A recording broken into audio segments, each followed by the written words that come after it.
Hi, everyone. Welcome to our exclusive interview for Life Hack Academy Insiders. Today, I'm going to be speaking with Marcin Gill, who's a yoga philosopher, author, and founder of Gill Teachings. He began his study in the philosophy and psychology of yoga in his early 20s and came to realize two very important concepts. Number one is that life on the outside is to be experienced through words, external information, and experiences, which are all forms of outside stimuli. And number two, the essence of life and being cannot be experienced through these outside stimuli, but must be attained through self-study and self-realization. Marcin has dedicated his life to helping people find the answers to their own purpose in life, and his teachings explain how any problem in life can be understood, recognized, and embraced to help others discover their true strength and character. He does this by breaking down the fundamental elements of life to show that life can be simple, blissful, and harmonious. Today, he's going to be sharing his teachings on how to live life in absolutely psychological freedom through the practice of mindfulness and meditation. Welcome, Marcin. Welcome, Ali. Thank you for having me. I'm really enjoying being there with you and doing this interview. Wonderful. We are so happy to have you. This is, as I introduced you, the concepts that you teach are really powerful. And my objective today is to share this with our audience so we can all really reap the benefits. So even though I gave you a slight introduction, could you introduce yourself to the audience and more about the type of work you do? Yes, of course. Hello, everyone. My name is Marcin Gill. I just turned 44 a month ago. I'm a proud father of a 16-year-old daughter. We live here not far away from Zurich, Switzerland, for the last 18 years now. And I'm a Raja Yoga philosopher, meditation teacher, and breath therapist.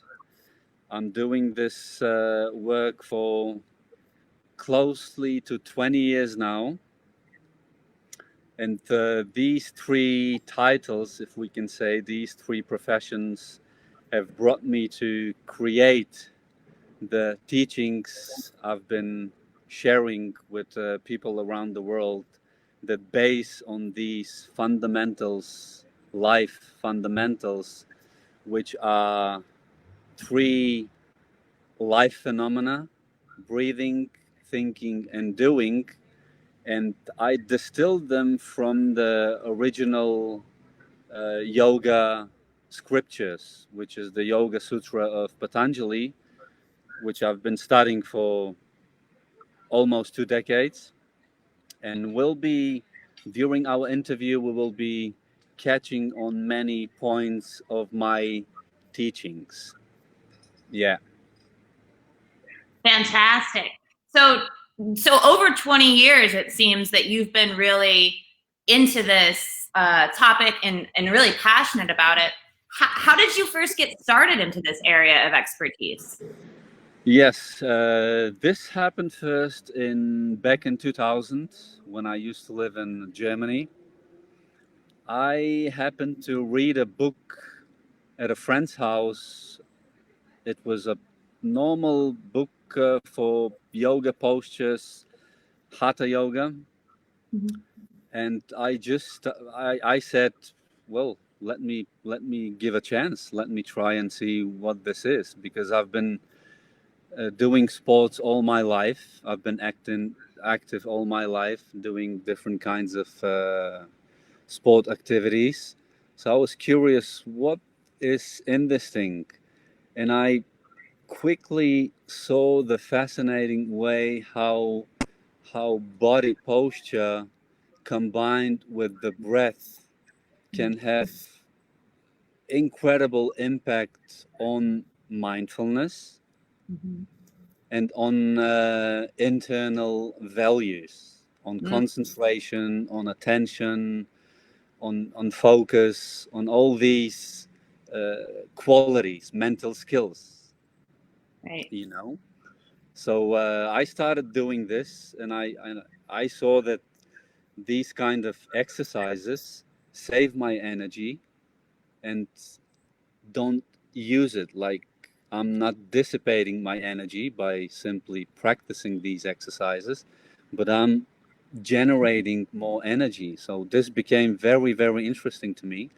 In 2001, when I moved to London, yeah, I moved to London 2001, and then I got involved into meditation Mhm. because I saw that there is something, these physical exercises connect me so quickly to my inside, you know, to, in within. And Right. then I said, okay, let me see what's in there. So I started meditating back in 2001, and I did it for like a year. And then in 2002, I happened to I bought the first book on spirituality from Dalai Lama, The Art of Happiness. And this book resonated with me very, very profoundly. So Mm-hmm. I thought, oh my God, this is something so deep. I recognized myself in this book, and the content of this book showed me that I have been living this way for most of my life, you know? So it really gave me this connection with spirituality and the invitation to get close and start study the psychology and philosophy of mind, you know. Mm-hmm. But the pivotal moment of when I decided to do this for life Mm-hmm. was in Ibiza in 2003. It was midsummer. I visited this yoga class, and right after the class, it hit me so strong. This yoga teacher, the way he was leading the class, and the way he took us deep into ourselves. Mm-hmm. And then I said, I have to do this. I have to dig into this, and I need to know. I want to know everything about this. I, I, I made this my vocation. You know, this was my calling. Yeah. The moment where I decided I have to master this, no matter what. I need to master this. So, yeah, this is how I got into it, and I'm still in it. And Yes, there you is a are. long way to go, and I'm very happy about it.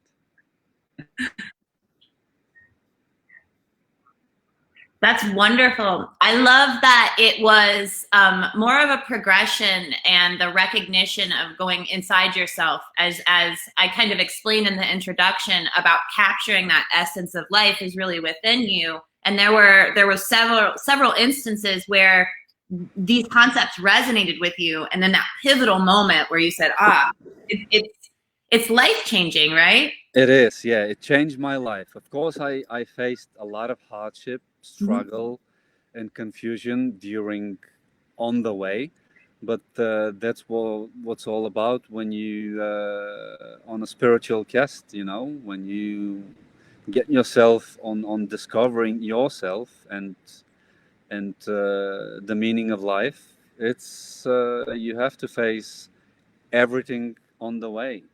You know, Yeah, yeah, definitely. Open to the experience. open, Yeah, open to that's experience, beautiful. open. Yeah. So,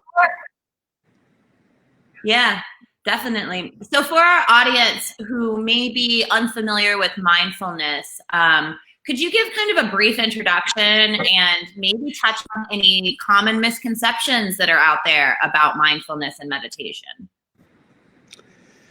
Of course, of course. We have this big industry going on about yoga, meditation, mindfulness, right? Mm-hmm. So first of all, why this industry got so big? The question would be, why is this topic so important? And people that are getting hooked on this think that it's something external. They think it's some kind of product, it's some kind of service, which is not. So this would be the biggest misconception, first of all, that we think, most of us think, that mindfulness is something that needs to be acquired from the outside, which is not. And meditation as well. We think we're gonna acquire this knowledge through some external information, seminars, courses. Of course, they help, they might help. But mindfulness, which is part of meditation, mindfulness is really just a element of meditation. It's something which is inherent, it's within us, it's present. So to really get into it, it takes just an instance. And during this interview, we'll be experiencing this in the later questions that you're going to have for me. We're going to do this exercise. So, yes, the biggest misconception would be that many of us think that mindfulness is something external, has to be acquired from the outside, and then it's different than meditation. Actually, mindfulness is an integral part of meditation. There is no meditation without mindfulness, okay? Right. Yeah. So this is it actually. Yeah, that's fantastic and so simply put.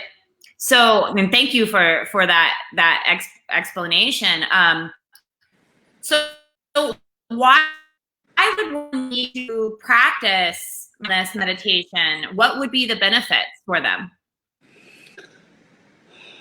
Well, I believe that each and every one of us practices to have a better life and to be better at living, right? Yeah. And to be a better person. So the answer would be, why do I need to practice meditation and mindfulness? Just to get more out of life, just to connect more to life, to live a better life. And that means automatically to get to know myself better. This would be the benefit why one should practice mindfulness and meditation. And it's a bit strange saying this, why one should practice mindfulness. And we said just a few minutes ago that mindfulness is something integral, inherent. Yeah. It's a part of us. We are basically mindful, or supposed to be mindful, when in the wakeful state of consciousness, unless we are sleeping, right?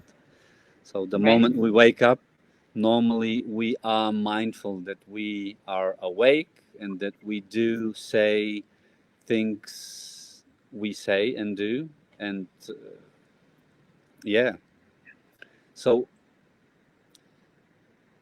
this would be if I have to put it more specifically, like if one would ask, well, what does it mean to get more out of life, right? Because this is quite abstract. So if I have to put this more specifically, when you practice mindfulness and meditation, you instantly become more concentrated. The moment you are mindful, you become more focused, more concentrated on yourself and on what you think and what you do. Okay.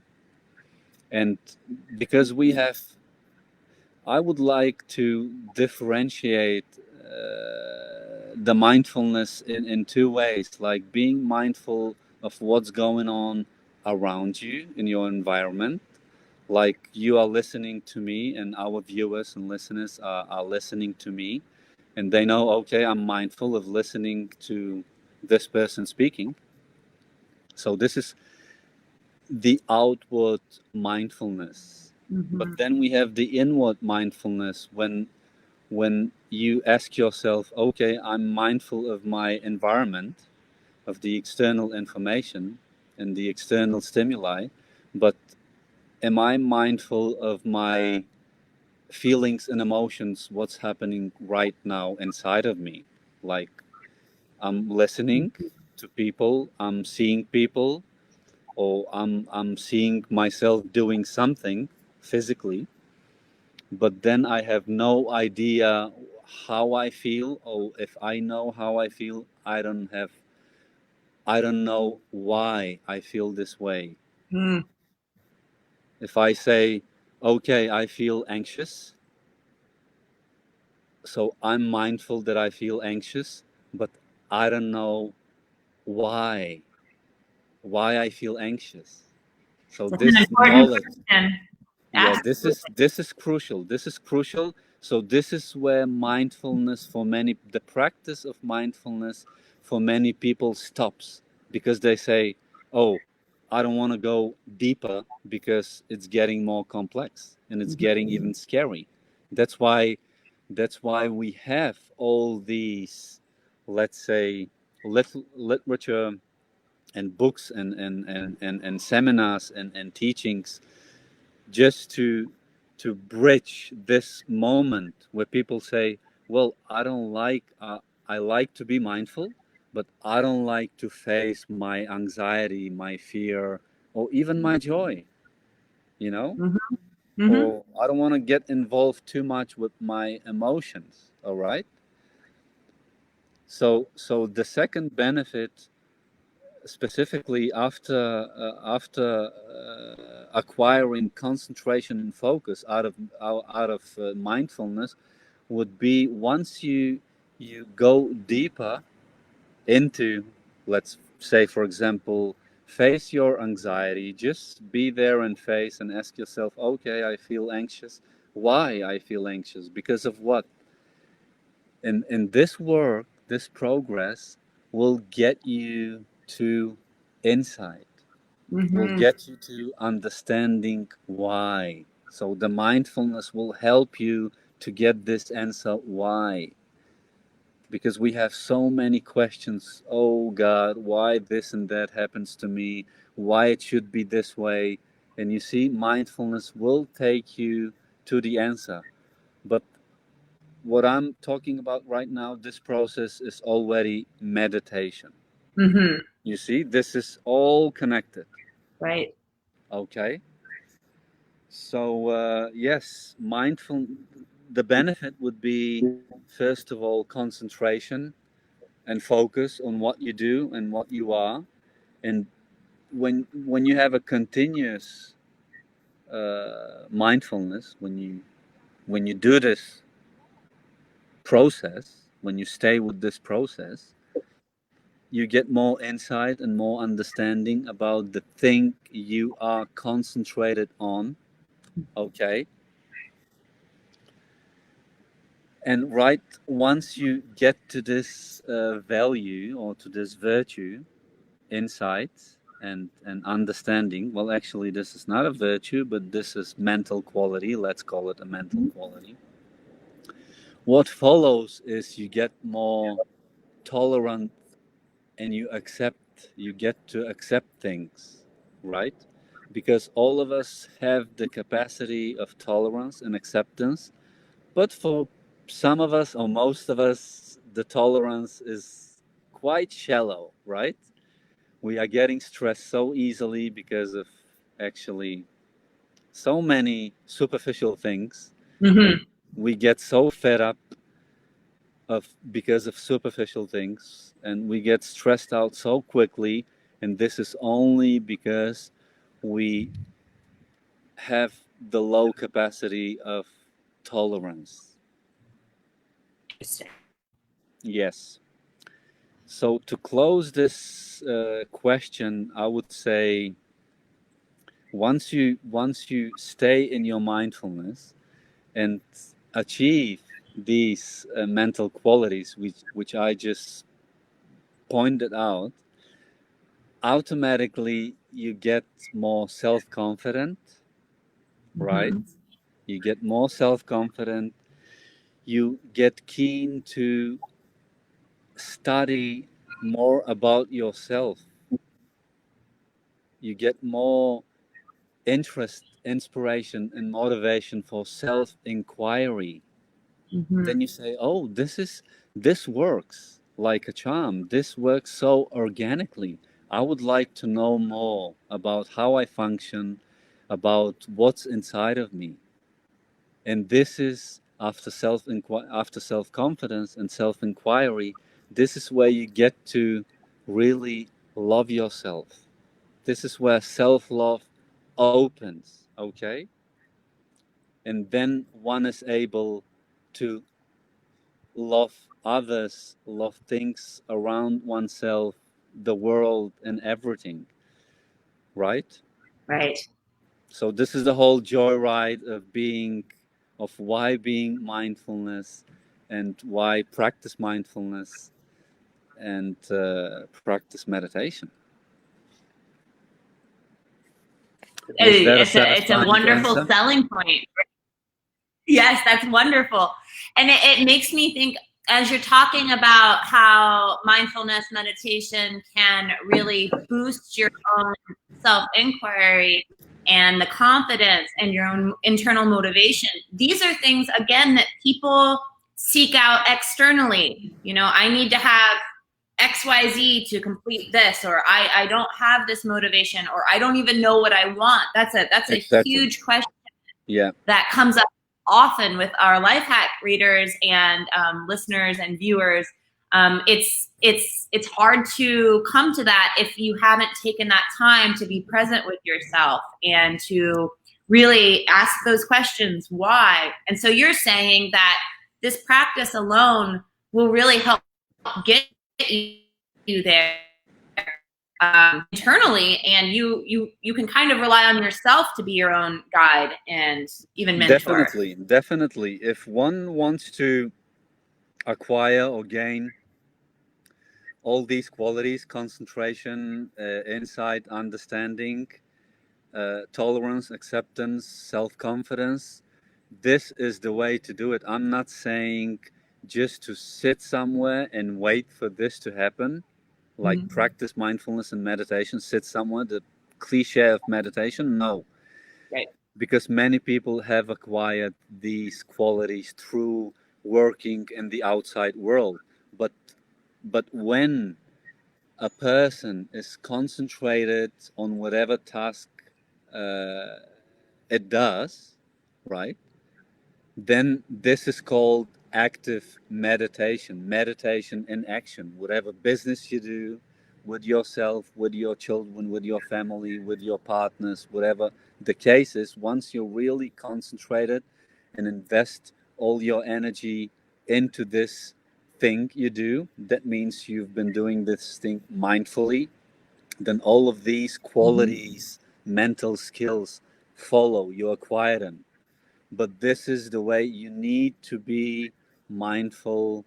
And of course, this mindfulness is, as we said at the beginning, part of meditation. It cannot happen differently. Mindfulness is meditation Mm-hmm. in one way or the other. Okay. So maybe someone says, well, I'm all these things you said, but I never meditate. Well, Mm-hmm. that's not true. You've been out in the world, you've done all these beautiful things and successes, but you've been really concentrated and focused, and you had a lot of insight and understanding and tolerance and acceptance and self-confidence. Only these qualities have made you acquire these successes, right? And Right. you've had these qualities through a meditative state of being. Doesn't matter if you're in a dark room meditating, sitting really like passively, or you out on a business meeting and concentrated 100%. This is meditation in action. Okay, Yeah. Yeah, that's the way to go. And that's that's great. Thinking about how many, going back to the misconceptions idea that meditation is something that you need to necessarily like schedule, sit down, know no. exactly what you're doing, let your mind completely be free of thought. It can be intimidating for some to look at it this way. But what you're saying is it can happen so naturally. It's just a matter of being present and kind of having a moment of non-judgment, but just taking in the information and letting it exist, and then, you know, processing that. Yes. This is the way to go. And of course, many viewers and many listeners would pop the question, but why then we have all these retreats, meditation retreats, and people go and meditate, do silent vipassana, and all those kinds of things?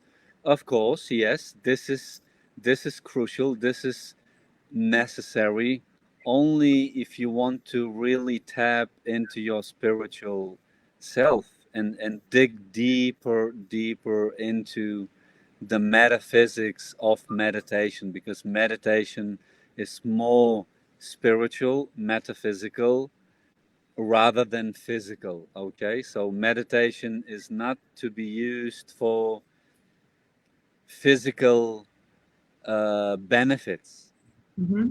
because it brings the physical benefits, like the physical benefits are granted anyway, so you don't have to meditate and do all this stuff with the idea and the purpose to try for, oh, I'm gonna be more like physically capable, right? Mm-hmm. Mm-hmm.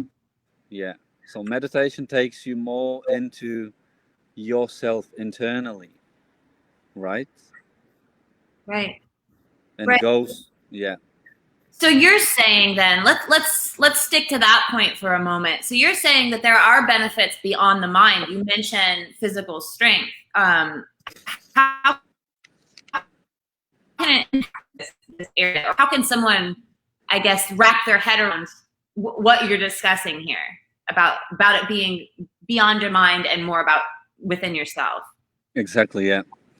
Well, this is what we're gonna discuss now. It's actually the basic part of Guild Teachings and the Raja Yoga seminar, where you get to work with your physical strength and physical energy. This is the first point. So basically, when you're mindful, let's leave meditation out of this for a second. When you're mindful, you automatically save or store the remained energy you have left, no matter how much physical energy you have left, right?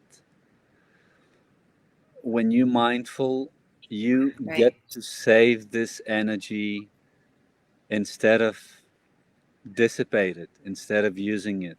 Let's say you running errands and you are with the kids in the car, or whatever the case is, and you have so many physical duties, so many physical activities that you have to accomplish, right? And Mm-hmm. because of these distractions like social media, technologies, and so on, your energy gets dissipated. Your energy cannot focus, cannot concentrate on the task, on the actual task you're doing, because as of the present moment, you can only do one thing, right? You can only do one thing at a time. And when you do this, when you focus entirely on doing only that one thing mindfully, as we discussed before, then you get to save what energy is left within you and not dissipate it. Okay? So, this is the first Mm-hmm. thing. Then, as I said, the basic element of my teachings in the Raja Yoga seminar is you capture this moment, and then you apply your body movement and a breath work. The way you move, the way you breathe in this moment of being mindful will decide if you can regenerate your energy, physical as well as mental. They go hand in hand because mind makes the body and not body the mind, right? Hmm. So, this moment, when you combine your mindfulness with your body posture and your way of breathing, will decide how you're going to approach, with how much energy you're going to approach your next task, your next moment. And then when you apply this kind of technique, when you apply this kind of knowledge and intelligence, right, of behaving, Yeah. you get to use the present moment like 100% out of it. And you can apply yourself in a different way into your life situations. All right. Right. And this is where you get a lot of understanding and a lot of insight of how you deal with things and how you can approach physical activities, and then you can see how much strength you have now to face the upcoming challenge in the next moment to come. So mindfulness is giving you the possibility to have an overview of your physical strength. And as I said before, when you combine this with micro movements, the way you move with your body and the way you breathe, you can generate new energy and build up upon this energy. Okay? Does that make sense, Ellie? Yeah. Yes, I think it does. And what it really calls to mind for me is that we almost have, when you're talking about the overview of our physical energy, we're limited, right? We have a we have to be mindful of energy, otherwise we'll get exhausted or burnt out. And it's a lot like when you mentioned the social media or other distractions that kind of come in. It's a lot. It reminds me of when you spend money and you have this amount of money, and if you go through life just kind of here and there, just a little bit of money here, oh, this isn't that expensive. Over time, these expenses are very, very important and they add up, right? So then you're gonna look at your life and say, well, I had all of this money, but where did it go?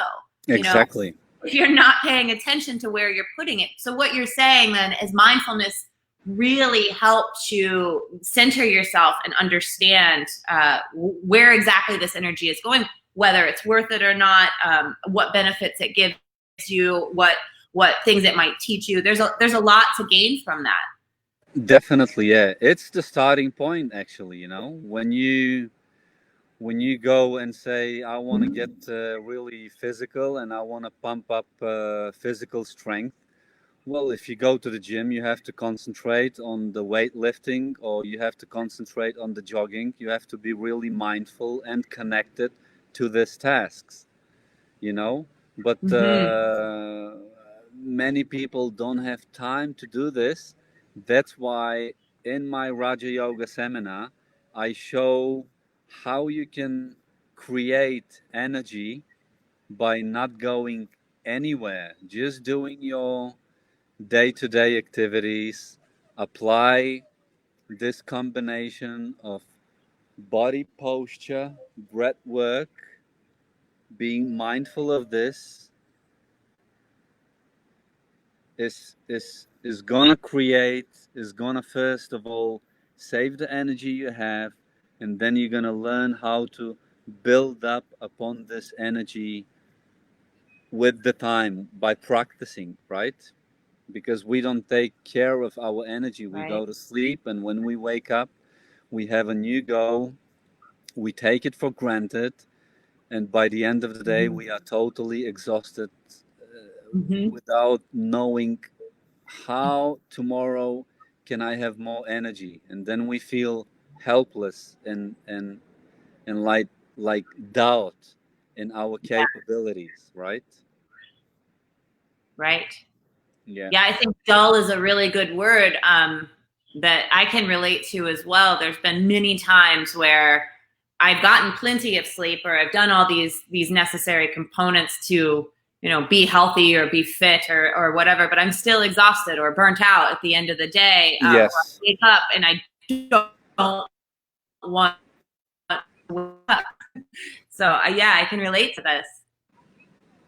Yeah. So let me ask you, for someone that has never experienced mindfulness or meditation, how can they get started? What would they exactly need to do to execute it effectively and successfully? Yes. It's not a complicated thing to do at all. It's quite easy. Maybe for some people won't be that simple, but let's give it a try actually right now. Right What do now? you think? Huh? Yeah. Sure, sure, Okay. sure. Yeah. Why not? Okay. Let's give it a try. We'll start with mindfulness, and then we'll do a short passive and active meditation.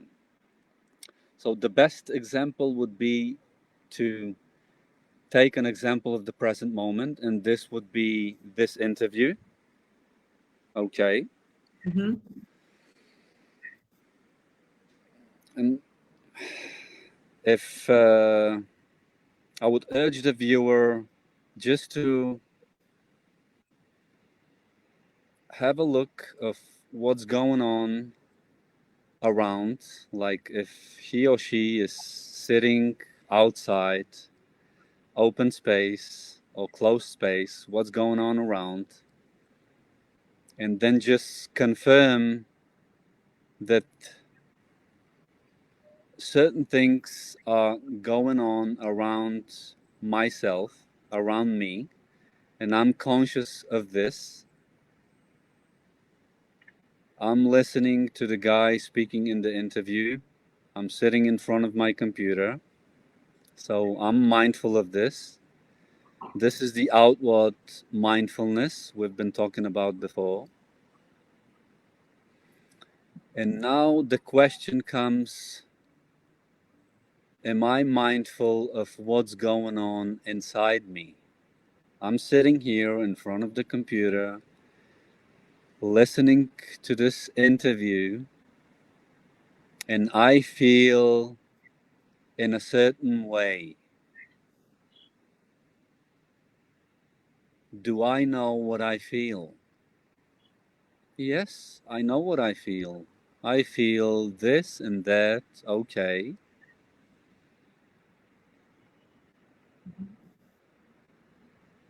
So this answer gives me a confirmation that I have been mindful of this present moment. So I have captured this moment knowing what's going on around me and inside of me. Okay?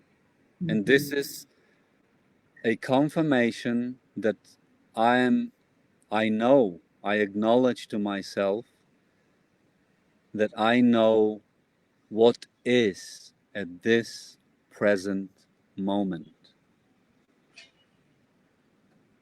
Because the definition of mindfulness is the recognition, the moment of recognizing of what is externally and internally. I don't think that anyone could Yeah. have any trouble doing this. You, yeah, I agree. It's interesting as we were going through that to really go into my own self. I think it's easy for me to say, okay, what's going on around me. You know, I'm sitting in my home office. I have a few cats that are running around. They're Yeah. slightly distracting me, but they're good cats. And the sun is coming in through the window. And these things that are going on inside of me is that I have a lot of gratitude for this moment talking with you today.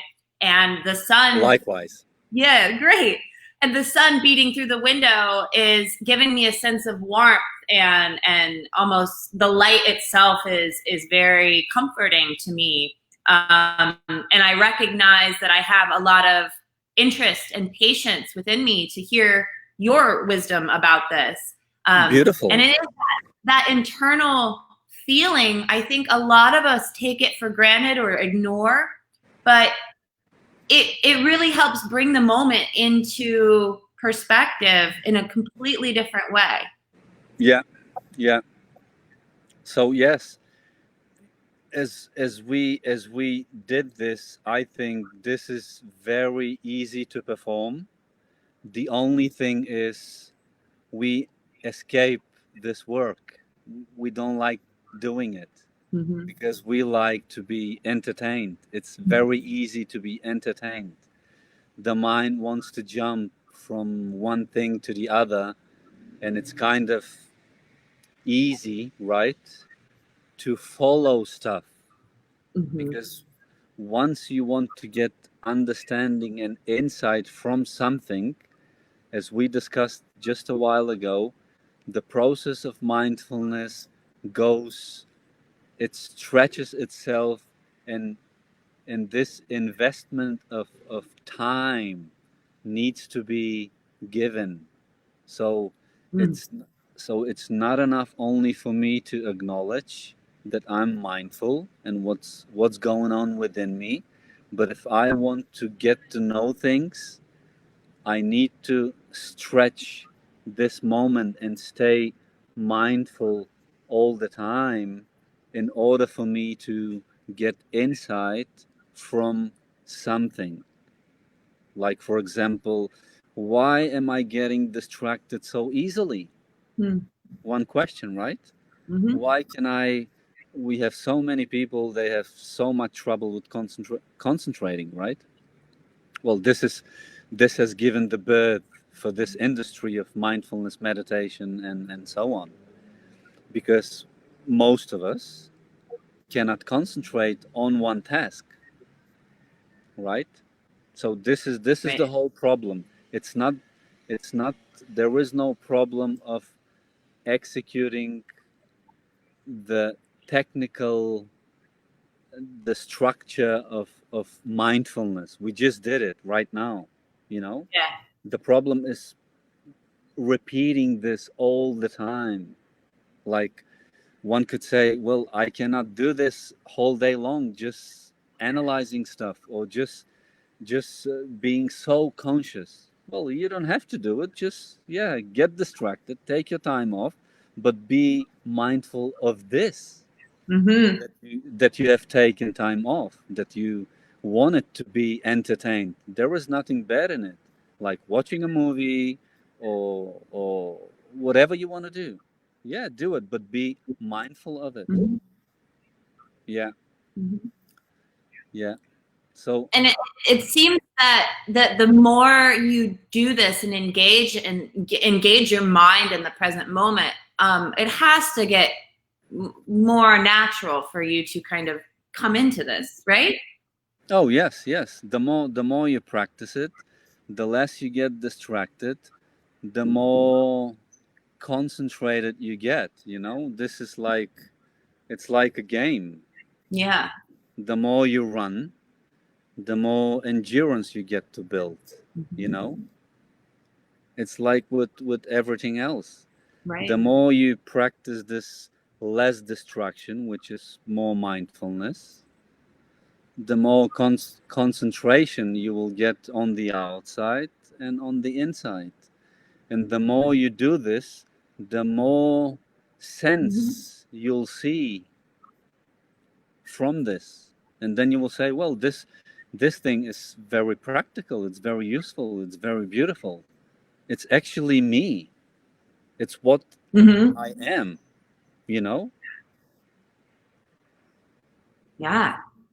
Yeah, absolutely. I like how you have related it to basically anything else we do, right? It's a matter of seeing it as this opportunity to learn and to grow and to practice. Yeah. We're not going to get it perfect right off the bat, but the more that we engage with our own inner self, the more comfortable we become with it. Yes, definitely. Definitely. Do you want to start a meditation right now? Yes, I think that would be great. Yes, let's do a small meditation. Okay. So,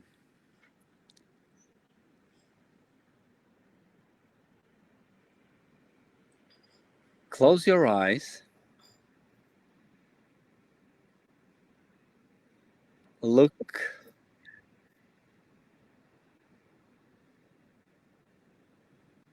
just have a look, and think of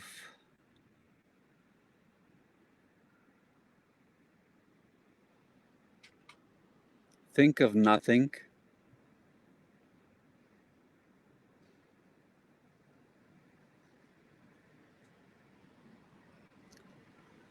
Ellie, when I said think of nothing, did you think of anything? And before did you think of something when I said think and look? That's interesting question. So my eyes were closed and I immediately became much more aware of the sounds in my surroundings. So what I saw in my mind was what it was me looking at nothing. And then when you said, okay, look at nothing or focus on nothing, then I started to think, am I doing this wrong? I'm Yeah. thinking something. But that inner awareness was very and I have to say the moment felt both at the same time very long and very short. Like I could kind of find myself falling deeper into this. Yeah. Mm-hmm.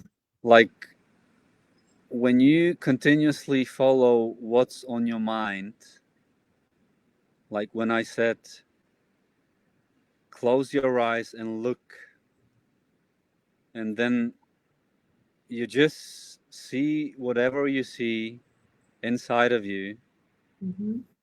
and then you follow the stream of whatever comes, whatever thought come. Mm-hmm. This is called a process of meditation. Mm. When you get to follow what your mind is producing, it's called meditation. You get That yeah. you when you attend your mind for a period of time, it doesn't matter how long, it's a meditative state of being. You just follow or observe or look at the streaming of your thoughts, or maybe when I said think of, and then you wait Mm-hmm. for me to tell you what to think about, and then you wait and wait and wait, and nothing is happening, right? Right. This was a process. This was a meditative state of being when you just sit and watch what your mind is going to project, and you just look like in a theater. You just sit in your seat and you just follow the play. You just observe the play on the scene. Mm-hmm. Get involved with it, right? Mm-hmm. Once you have thoughts popping up, you just observe them without getting involved, right? Because our minds tend to get involved with thoughts very easily, and Mm-hmm. this involvement creates instant feeling, which creates instant emotion. For some people, quicker, and for some people, slower. But normally, when we think or when we contemplate, we get to get involved with feelings and emotions so easily. And Mm-hmm. meditation is the tool not to create feelings or emotions. Just observe thoughts. Yeah. Okay? Just observe thoughts. Like, for example, I'm actually actively meditating during this interview. I'm talking to you, very conscious of what I'm saying, conscious of my intention, right? And I'm actively meditating Mm-hmm. here with you and with anything that's going around me, you know? This is active meditation right now. When you don't think about your children or your errands or your past memories, you don't involve any past memories during this interview. You Mm-hmm. don't think of future imaginations or something, but you are just in the present moment, managing yourself in this situation makes it you to actively meditate on your present moment. Mm-hmm. Does that make sense? It certainly does. And I have to add, it seems almost too simple. There was a bit of lag. I didn't catch the last thing you said, Ellie. Sure, sure. So I said it absolutely makes sense. And it almost seems too simple, right? It Like is. It is this, simple. yeah, It yeah. is simple. What is not simple is coming back at it every time you get distracted. This is not Mm-hmm. simple. This is Right. tiring and seems like to be a lot of effort. Yeah. But in itself, the structure of it, it's very simple. It's lazy stuff. You just look at Mm-hmm. it and don't get involved. That's it. You know, it's Right. lazy work to do. That's why many people say, oh, come on, you meditator, you just sit all day and do nothing and meditate. Stop meditating, do some work, you know? Yeah. Right.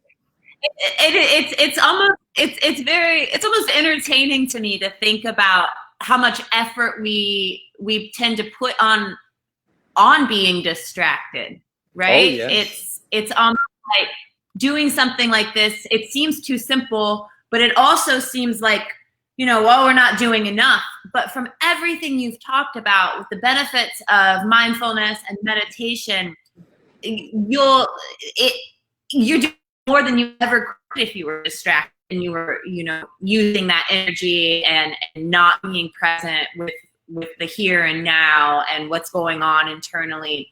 I mean, there's a lot of really profound work that you're doing by doing Yeah, this and just, yeah. I take this as a very, very serious stuff. This is Mm-hmm. very, very serious to me because I know how it helped my life, how it helped me to manage my life, manage my relationships, manage my confusion, my struggle, my hardship, my depression, all of it, really. Mm-hmm. And it Mm-hmm. works like a charm. Of course, as we said at the beginning, when you are on this spiritual quest, on the spiritual path, it's not easy. You need to jump over the hindrances, over the obstacles. You need to face them, chew them, swallow them, Mm-hmm. digest them, and then Yeah. you see the fruit. Wonderful. Yeah, but Wonderful. yeah, Yeah, this is such wonderful information. I, thank you. I am sure that this is related with our audience, especially those who have not really looked into or fully understood mindfulness, meditation. Where can people get more information? Well, if we still talk about meditation, I would invite the viewers and the audience to check my YouTube channel. There are for now only 4 videos on how to meditate effectively, continuously, and productively, and what is the major value of meditation. I put it very simply in 4 videos for now. So I've been sending you this link from my YouTube channel. Yes. This would be one source where to get more insight about how to meditate, what meditation is, explained quite simply, you know. And I would offer and invite the audience to read my book, which is on my website. Everything we discussed, it's in the book, and a lot more. The book talks is taking the breath as a pivotal element that is at the center of. It's like a hub that connects to all the mental skills and to all the virtues we want to have in life. They are explained in the book, like what is attention, what is outside attention and inside attention, like what exactly is inspiration. Can I inspire myself by myself, or do I need to search for something on the outside to get inspired? In my book, you can read the chapter or breath and inspiration and see how you can inspire yourself only by yourself, you know. And then the Raja Yoga seminar is showing the fundamental elements of life, the 3 tools that I have distilled from Raja Yoga. That's why the seminar is called Raja Yoga, and it teaches the 3 tools and how to get instant physical, mental, and spiritual success once they are applied, for which you have the link as well. Wonderful. Yeah. That's great. So I'll be sure to include these links on the video streaming recording for people to look at, join, and take a look at your book, take a look at the seminar you're offering, and again, talking about those 3 tools: the breathing, the thinking, the doing. Such powerful stuff. This is great. Thank you. It is powerful. Yeah. And simple. Oh, it certainly is. In this past hour, we've discussed a lot of very profound ideas, but again, I think it all comes back to the simplicity of, just really putting it into practice and practicing.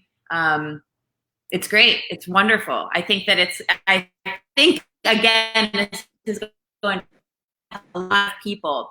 And another thing that it does is it really calls to mind, what we teach at Lifehack. Everything is about mindset, and mindset and how you utilize that mindset to get ahead. And so we offer a course called the Full Life Framework, which combines this awareness with all of your life aspects. And you've touched on this a lot during this interview, within mental strength or physical strength, how we interact with family and relationships, spirituality, and even our job, work, career, the wealth that we're bringing in. And it really does take a mindset shift to live a full and happy life. And your teachings today, really nailed this and drove this point home. Obviously, I'm a believer in mindset, or I wouldn't be working for Lifehack doing the work I do. But it's so nice to hear how you word everything, and I really hope that our listeners, our audience today, takes this point away. and runs with it. And again, for our audience out there today, I'm going to include links to Marcin's YouTube channel, to his website, and to his book. And then I'm also going to include a link for a special offer for you to look at our Full Life Framework program, which can take you further with these concepts to apply them to your own daily life. Yes, yes. Wonderful. Thank you. Thank you, Marcin. This has been amazing. And thank you all. Thank you, Ali. Thank you for this. Definitely. It's such a great, I feel energized. It's kind of early morning here where I'm at, and I'm feeling like I have the whole day ahead of me to practice these techniques and to just recenter myself, focus on what's going on externally, but also more importantly, internally. Easily.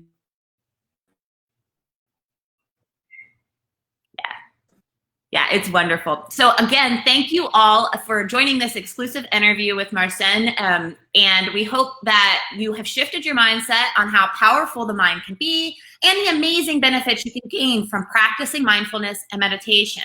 And be sure to follow the links that I've included below in this video and get more information on Gil Teachings. He's got a lot of great stuff to share.